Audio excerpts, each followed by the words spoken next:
ही महाराष्ट्राचे 15 ते 16 लोक मरण पावले। काल 2 दुर्घटना घडल्या। मालवणच्या राजकोट किल्ल्यावर छत्रपती शिवाजी महाराजांचा पुतळा जो नरेंद्र मोदींनी बसवला होता तो आधी कोसळला, त्यात भ्रष्टाचार झाला।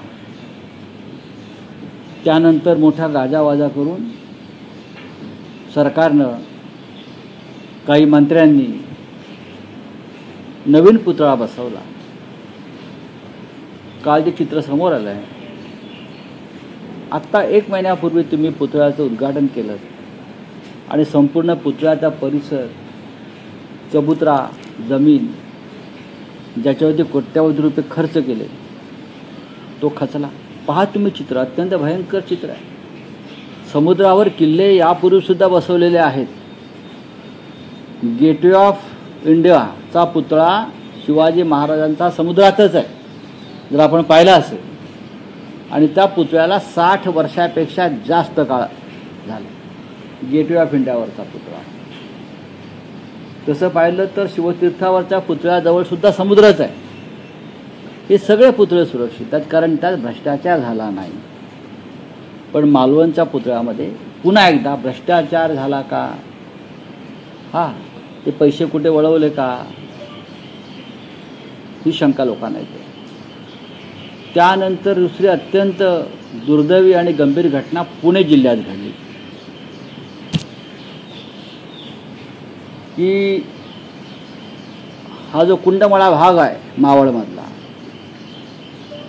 त्यातला इंद्रायणी नदीवरचा एक पूल कोसळला, वाहून गेला, जुना पूल, आणि नक्की किती लोक मृत पावलेत याच्याविषयी खरा आकडा अद्याप बाहेर आलेला नाही। लोक वाहून गेले। त्या पुलावर 100 पेक्षा जास्त लोक पर्यटक तिथे उपस्थित होते आणि तो पूल कोसळला आणि किमान 50 लोक वाहून गेले। काही लोक सापडले, काही लोकांना वाचवलं। 5 ते 6 मृतदेह मिळालेले आहेत। विकासाच्या गोष्टी करताना आपण आमच्याशिवाय कोणी विकास करू शकत नाही। माझा प्रश्न अजित पवारांना सुद्धा आहे। त्या जिल्ह्याचे पालकमंत्री सन्माननीय अजित पवार आहेत अनेक वर्ष, आणि आपण त्या जिल्ह्याचे पालकमंत्री असल्याबद्दल त्यांना गर्व आहे आणि अहंकार सुद्धा, की मी आणि पुणे जिल्हा हे कोणी वेगळं करू शकत नाही।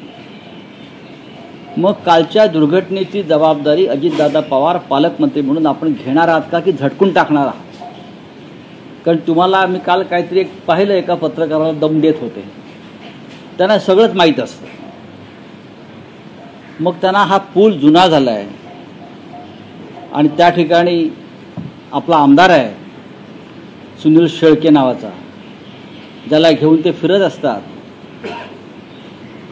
ज्याच्या निवडणुकीवरती कोट्यावधी रुपये खर्च झालेले आहेत, कोट्यावधी। पण 1-2 कोटीचा पूल गेल्या अनेक वर्षामध्ये पालकमंत्री उभा करू शकले नाहीत।